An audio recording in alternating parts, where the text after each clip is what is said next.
Manic Depression, it's a story about a cat wishing he could make love to music instead of the same old everyday woman. That is a direct quote from Jimi Hendrix. And usually when people start to tell me a story about their cat, I'm uninterested. This is one of the best exceptions. So we're going to talk about the main riff parts of Manic Depression and kind of break them down. But first of all, it sounds a little bit like this.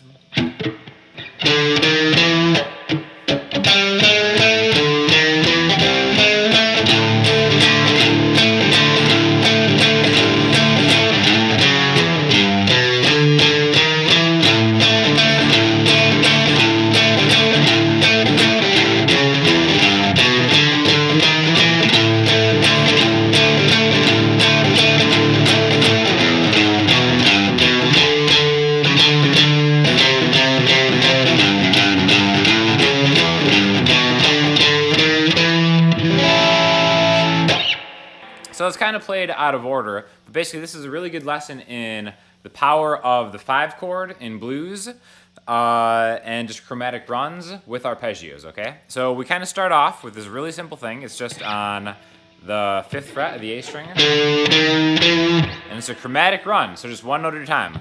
5, 6, 7. And then we go down a string to the D string. And then after that, it goes faster. And then we really start kind of hammering this A note. Now, there's a couple different ways to play it. Some tabs will tell you to play the open A string.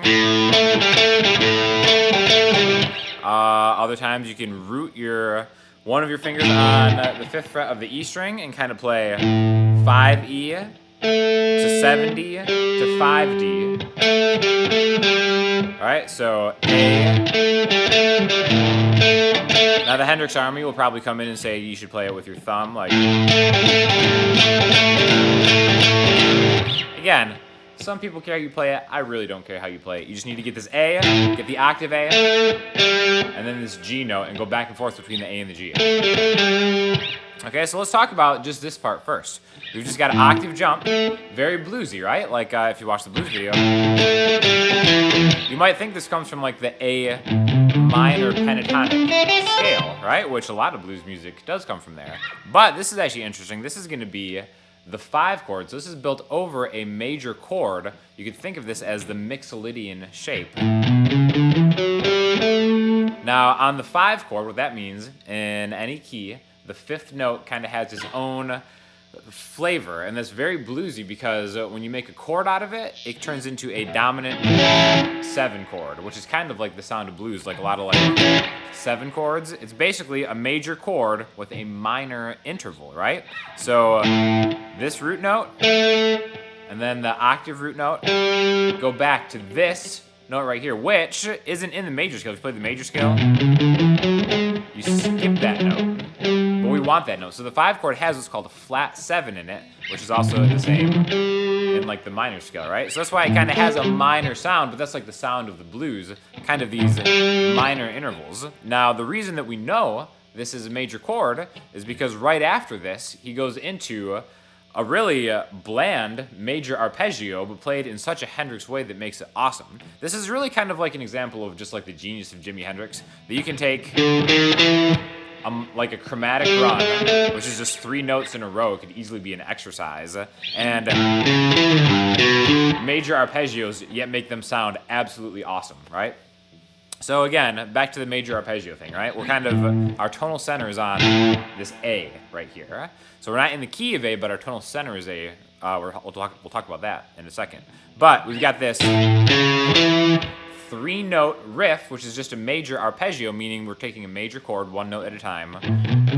There's the major scale, taking the 1, the 3, and the 5, right? But we're going to turn it into a riff. And A, it's major 3rd and it's 5th. Down to a G, it's major 3rd and it's 5th. So same shape. Now to get that sound, you kind of have to kind of slide the 5th of the chord here into the next position, right? So we just have 2 major arpeggios, one on an A and one on a G. And if you've been watching the chord building and like how to find out what key you're in videos, you'll know that when you have 2 major chords right next to each other, those are going to be the 4 and the 5 in the key. It's a great way to find out what key you're in, right?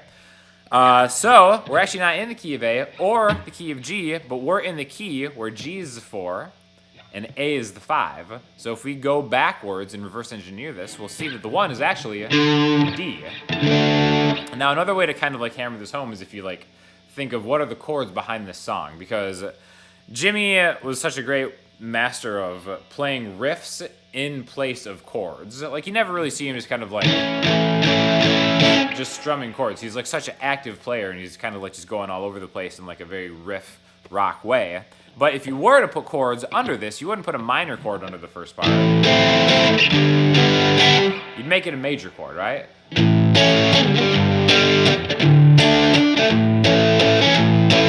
Manic Depression is touching my soul. Alright, so that's kind of like the essence of the song and just like the chord outlines. But we're working through those chords with arpeggios. So we're taking these 2 arpeggios and then connecting the dots chromatically back into the intro. Alright? So far we've got examples of major arpeggios, a chromatic run that takes us back to where we started, tonal center-wise, on this A, the 5 chord, right, in a bluesy way. Now another cool thing that as we kind of continue on, we're gonna add another arpeggio, and it's gonna sound like this.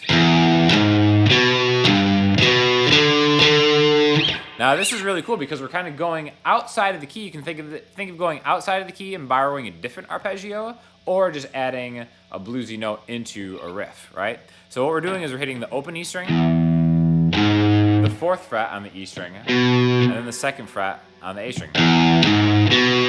Now this is the exact same arpeggio, a 1, 3, 5, played in a different way. Like if we go back to this first part, we can play those same notes in a different position. It's the same arpeggio, just kind of played in a different position. But since we're on the open E string, we can't go lower to get the major third. We have to go to the 4th fret to get the major third. Now when we hit this note right here, this G sharp, this note is not in the key of D, so we're kind of borrowing it. In fact, if we played the key of D with the G sharp, it would sound like this. So here's D major, here's a D.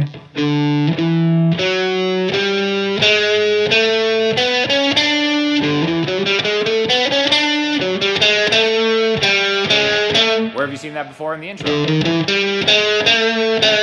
So kind of that intro, which just seems like a chromatic run, is actually kind of almost foreshadowing something that's going to come later by adding that G sharp, making an E major arpeggio, where normally in the key that chord wouldn't exist, it'd be minor, right? So if we wanted to make those into chords, it would be A, G, E major, right? Now the next thing he does after this, in the actual context of the song that wasn't in order, it usually goes.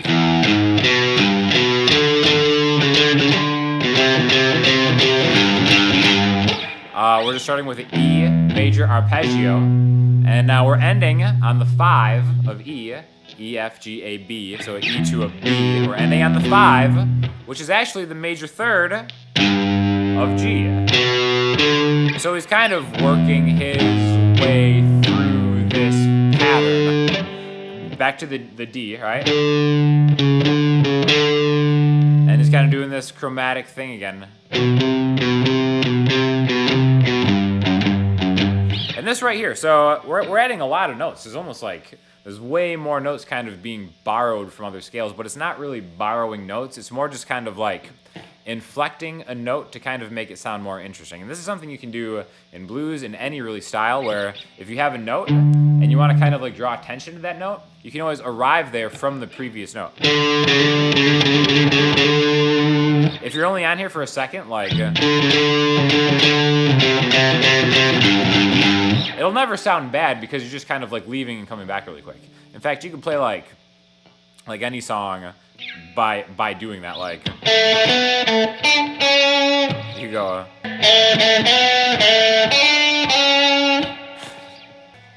So that's a weird example if you were to play Happy Birthday at a party, like.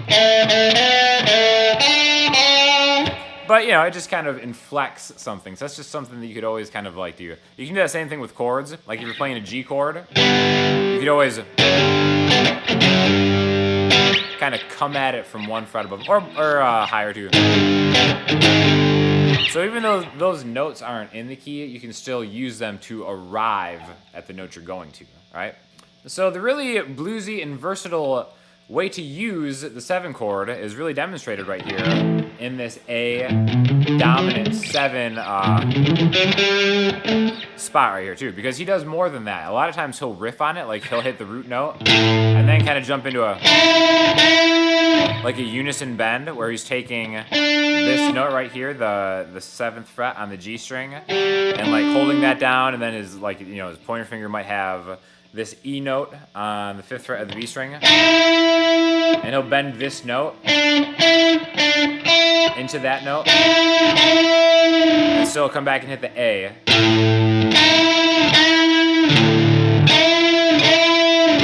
Down a string. Into the arpeggios. And then again, that's just like a great reason to learn different phrases that you can put in between these notes.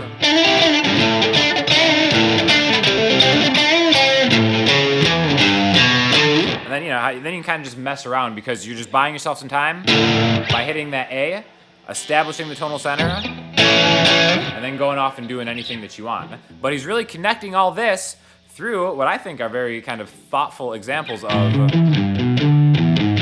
musical arpeggios that build on each other and just connect through the fretboard, which is why I think learning any Jimi Hendrix song is just like an ultimate example in learning the fretboard, because he uses basically all the tricks in the book and everything he does is so complete, and it's just a great example. So if you have any questions, hit me up on Instagram, Twitter, or the comments, and I'll get back to you soon. Thanks.